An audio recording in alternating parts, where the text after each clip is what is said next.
உங்களை அன்புடன் வரவேற்கிறோம். இது உங்களுக்கான ஒரு பிரத்யேகமான தகவல்கள் நிறைந்த இந்த ஆழமான அலசல். வணக்கம். எப்போதுமே புதிய விஷயங்களை தெரிந்து கொள்ள ஆர்வம் காட்டும் உங்களுக்காகவே ஒரு சிறப்பு தொகுப்போட நாங்க வந்திருக்கோம். ஆமா, the Economic Times, Times of India, business செய்திகள், அப்புறம் ஜோதிட குறிப்புகள்னு பல தரப்பட்ட தரவுகளிலிருந்து மிக முக்கியமான செய்திகளை இன்னைக்கு நாம எடுத்திருக்கோம். அதாவது 2026ஆம் ஆண்டு மார்ச் 1 மற்றும் 2 ஆகிய 2 நாட்கள் இந்தியாவின் வரலாற்றில் ஒரு பெரிய சுவட்டை பதிச்சிருக்கு. கண்டிப்பா.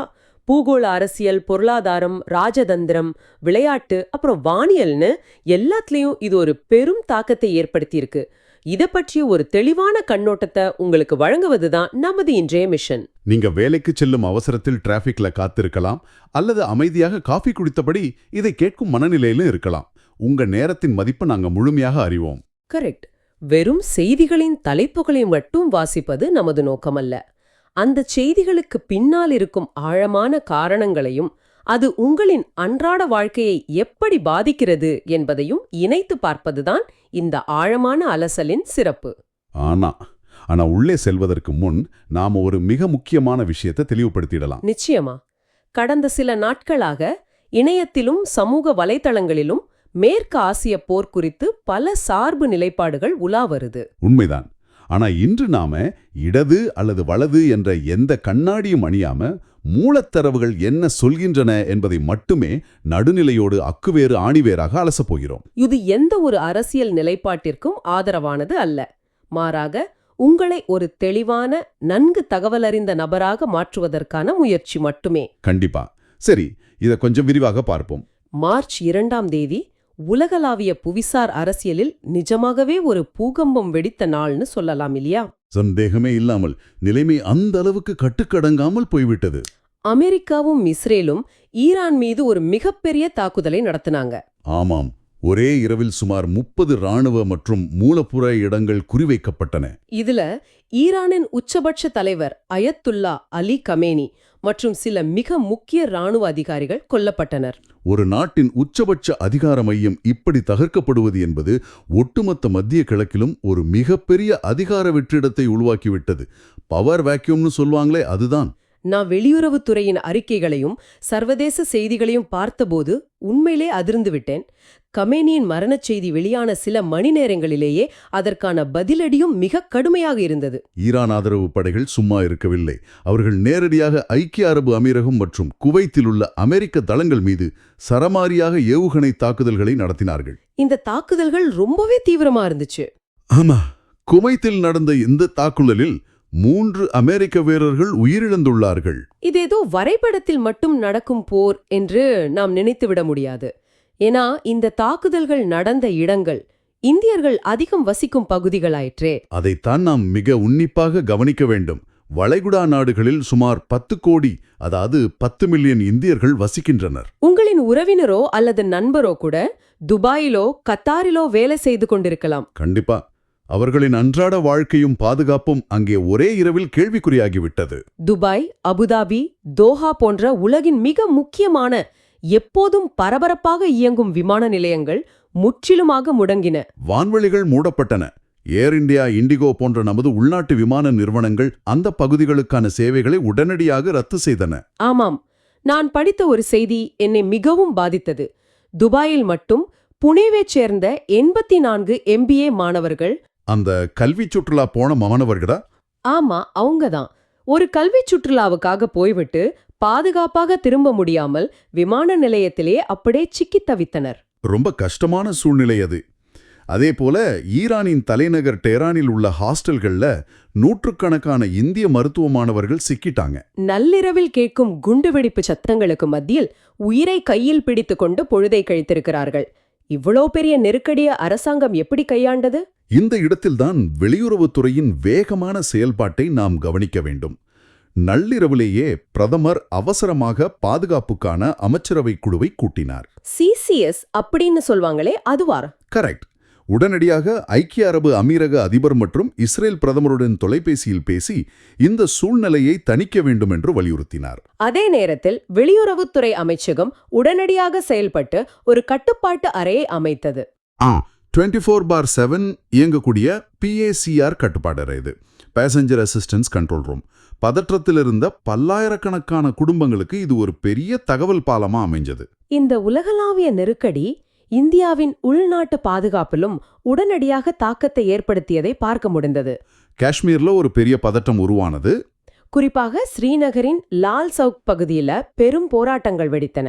நிலைமையை கட்டுக்குள் வைக்க பள்ளிகள் மற்றும் கல்லூரிகளுக்கு 20 நாட்கள் விடுமுறை அளிக்கப்பட்டது. அதே சமயத்துல பூஞ்ச் எல்லையில் பாகிஸ்தானிலிருந்து ஊடுருவ முயன்ற ட்ரோன் ஒன்றை இந்திய ராணுவம் சுட்டு வீழ்த்தியதையும் நம்ம செய்திகள்ல பார்த்தோம். இது எல்லாமே ஒன்னோடு ஒன்னு இணைஞ்சிருக்கு. என்னவென்றால் பல்லாயிரம் கிலோமீட்டர்களுக்கு அப்பால் மத்திய கிழக்கில் ஏவப்படும் ஒரு ஏவுகணை எப்படி காஷ்மீரின் ஒரு பள்ளிக்கூட விடுமுறையாகவோ அல்லது துபாயில் வேலை பார்க்கும் உங்களின் உறவினரின் விமானப் பயணம் ரத்தாகவோ மாறி உங்களின் அன்றாட வாழ்க்கையை நேரடியாக பாவிக்கிறது என்பதுதான். நிஜமா, பூகோள அரசியல் என்பது ஏதோ புத்தகங்களில் படிக்கும் விஷயம் அல்ல. அது நமது வீட்டு வாசலிலேயே வந்து நிற்கிறது. இது ஒரு டாமினோ எஃபெக்ட் மாதிரிதான். இதன் தாக்கம் மக்களிடம் மட்டுமல்ல, நமது பொருளாதாரத்திலும் ஒரு பெரிய சுனாமியையே உருவாக்கிவிட்டது. ஆமாம், மார்ச் 2ஆம் தேதிய பங்குச்சந்தை முதலீட்டாளர்கள் பிளாக் மண்டே என்று அழைக்கிறார்கள். உங்களின் மியூச்சுவல் ஃபண்ட் போர்ட்ஃபோலியோவை அன்று திறந்து பார்த்திருந்தால் எல்லாமே இரத்தச் சிவப்பில் இருந்திருக்கும். பங்குச்சந்தையின் வீழ்ச்சி மிக கடுமையாக இருந்தது. போர் அச்சம் காரணமாக இந்திய பங்குச்சந்தைகள் வரலாறு காணாத சரிவை சந்தித்தன. ஒரே நாளில் சென்செக்ஸ் 1600 புள்ளிகளுக்கும் மேல் சரிந்து முதலீட்டாளர்களின் உளவியல் எல்லையான 80,000ஐ உடைத்து 79,224 புள்ளிகளில் வர்த்தகமானது. அதிலும் குறிப்பாக நிஃப்டி 50 குறியீடு தனது 200 நாள் சராசரியான 25,300ஐ உடைத்து கீழே இறங்கியது முதலீட்டாளர்கள் மத்தியில் மிகப்பெரிய பீதியை ஏற்படுத்தியது. ஒரு நிமிடம், இந்த 200 நாள் சராசரி என்பதை பற்றி பலரும் செய்திகளில் படிப்பார்களே தவிர அதன் உண்மையான அர்த்தம் என்னவென்று பலருக்கும் தெரியாது. இதை நாம் ஒரு எளிய உவமையோடு விளக்கலாமே. தாராளமா. 200 நாள் சராசரி என்பது ஒரு மாரத்தான் ஓட்டப்பந்தய வீரரின் நீண்டகால ஸ்டாமினா அல்லது அடிப்படை உடல்நிலை போன்றது. அப்போ அந்த எல்லையை நிஃப்டி உடைத்து கீழே சென்றது என்றால் அந்த வீரர் தனது முழு பலத்தையும் இழந்து சோர்வடைந்து விட்டார் என்ற அர்த்தம். இது முதலீட்டாளர்களுக்கு ஒரு பெரிய ஆபாயமணியாக ஒலித்தது. மிகச் சரியான விளக்கம். இந்த ஆபாயமணிக்கு முக்கிய காரணம் கச்சா எண்ணெய் விலை உயர்வுதான். பிரெண்ட் கச்சா எண்ணெய் விலை ஒரே நாளில் 8% உயர்ந்து பீப்பாய்க்கு $79 அதிகரித்தது. இது உங்களுக்கு என்ன பாதிப்பை ஏற்படுத்தும் என்று நீங்க யோசிக்கிறீர்களா?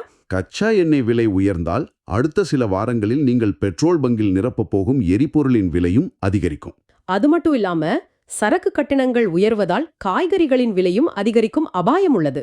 இதை முன்கூட்டியே உணர்ந்த வெளிநாட்டு முதலீட்டாளர்கள் பயந்து போய் ஒரே நாளில் 7,536 கோடி ரூபாய் மதிப்பிலான பங்குகளை விற்று தீர்த்துவிட்டனர். இந்த விற்பனை அழுத்தத்தில் நிறுவனங்களின் துறை சார்ந்த தாக்கத்தையும் நாம் கவனிக்க வேண்டும். வளைகுடா நாடுகளில் அதிக முதலீடு செஞ்சிருக்கிற லார்சன் அண்ட் டோப்ரோ பங்குகள் ரொம்பவே சரிந்தது. ஆமா, பல பில்லியன் டாலர் மதிப்பிலான கட்டுமான திட்டங்களையும் முதலீடுகளையும் கொண்டுள்ள L&T போன்ற மாபெரும் நிறுவனங்களின் பங்குகள் 5%க்கும் மேல் சரிந்தன. காரணம், போர் மூண்டால் அங்கே நடக்கும் கட்டுமான பணிகள் பாதியிலேயே நின்றுவிடும் என்ற அச்சம்தான். ஆனால் இங்கேதான் விஷயம் மிகவும் சுவாரஸ்யமாகிறது. என்ன சுவாரஸ்யம்னு சொல்லுங்க. எல்லா பங்குகளும் அதல பாதாளத்திற்கு சென்று கொண்டிருந்தபோது பாதுகாப்புத்துறை பங்குகளான HAL, அதாவது ஹிந்துஸ்தான் ஏரோநாட்டிக்ஸ், மற்றும் BEL, பாரத் எலக்ட்ரானிக்ஸ் பங்குகள் மட்டும் எப்படி 13% வரை பிரம்மாண்டமான லாபத்தை ஈட்டின? இது ஒரு நல்ல கேள்வி. இதற்கு பின்னால் இருக்கும் உளவியல் மற்றும் பொருளாதார காரணங்கள் மிக தெளிவானவை.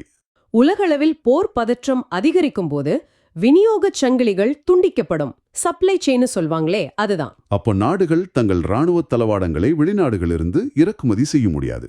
எனவே அரசாங்கம் உள்நாட்டு பாதுகாப்பு தளவாடங்களுக்கு அதிக முன்னுரிமை அளிக்கும். HAL மற்றும் BEL போன்ற நிறுவனங்களின் தற்போதைய ஆர்டர் புக் மிகவும் வலுவாக இருக்கிறது.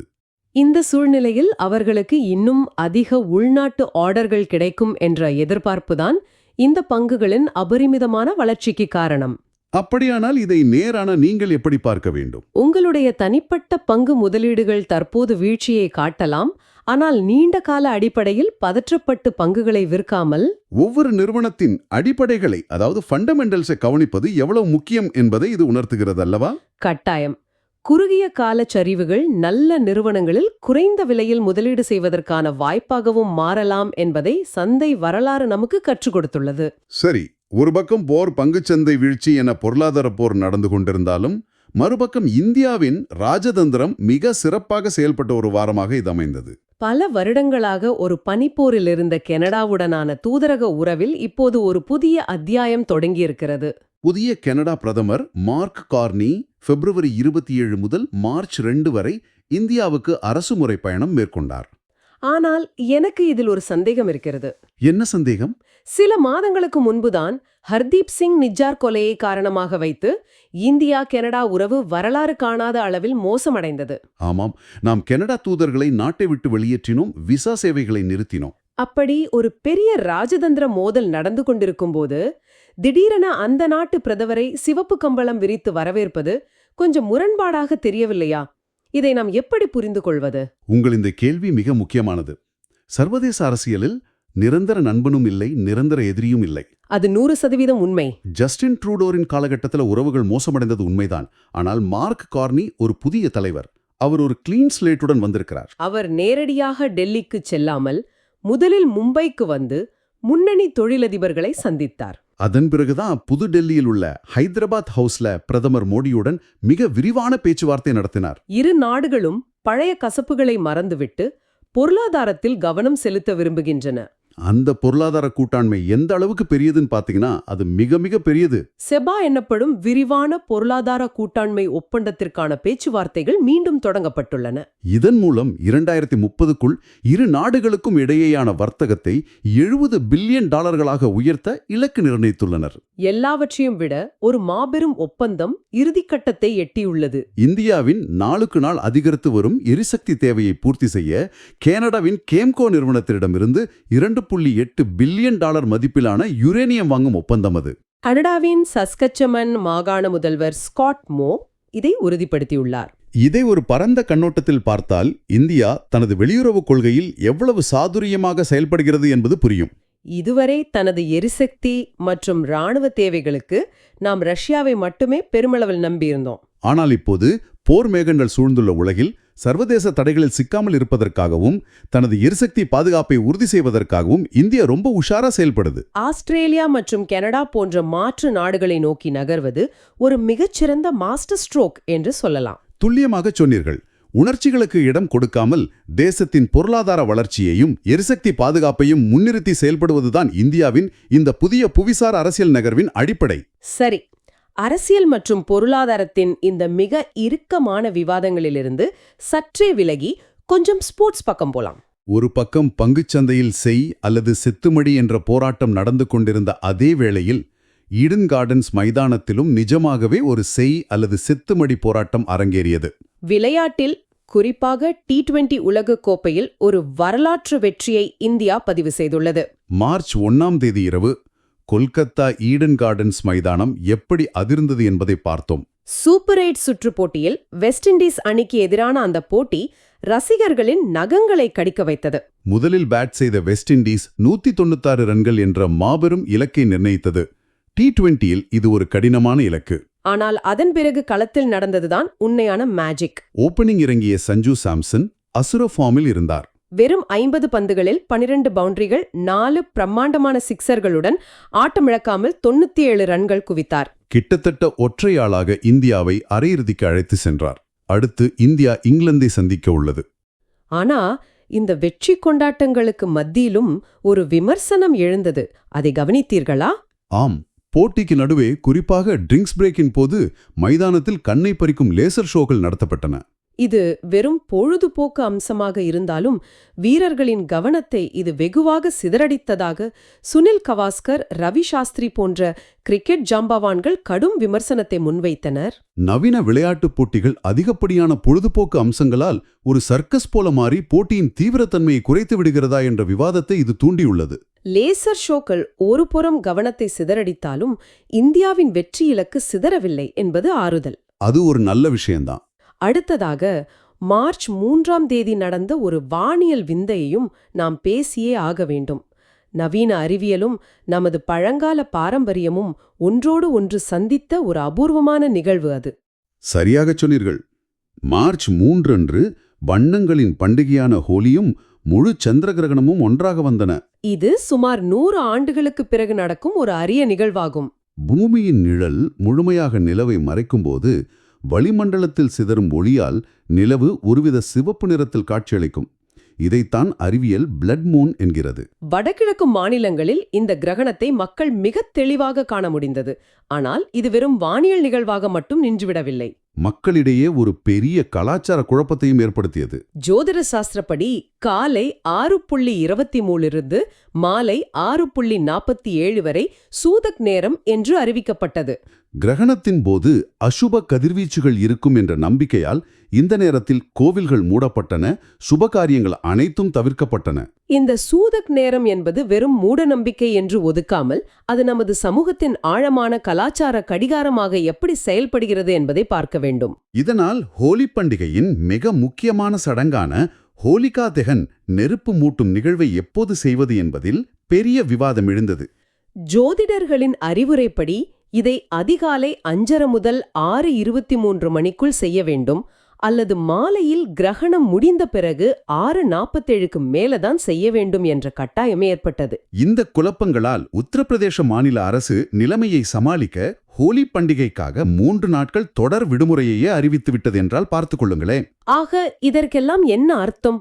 நீங்கள் எப்போதாவது யோசித்து பார்த்திருக்கிறீர்களா? ஒரு புறம் செயற்கை நுண்ணறிவு, விண்வெளி பயணம் என நாம் எவ்வளவு தூரம் முன்னேறினாலும் இன்றும் வானில் நடக்கும் ஒரு கிரகணம் நமது அன்றாட வாழ்க்கையையும் மாநில அரசாங்கத்தின் விடுமுறை நாட்களையும் பண்டிகைகளின் நேரங்களையும் ஒட்டுமொத்தமாக மாற்றியமைத்து விழுகிறது. பாரம்பரியமான நம்பிக்கைகள் நவீன அறிவியலோடு இணைந்து இன்றும் நம் சமூகத்தை வழிநடத்துகின்றன.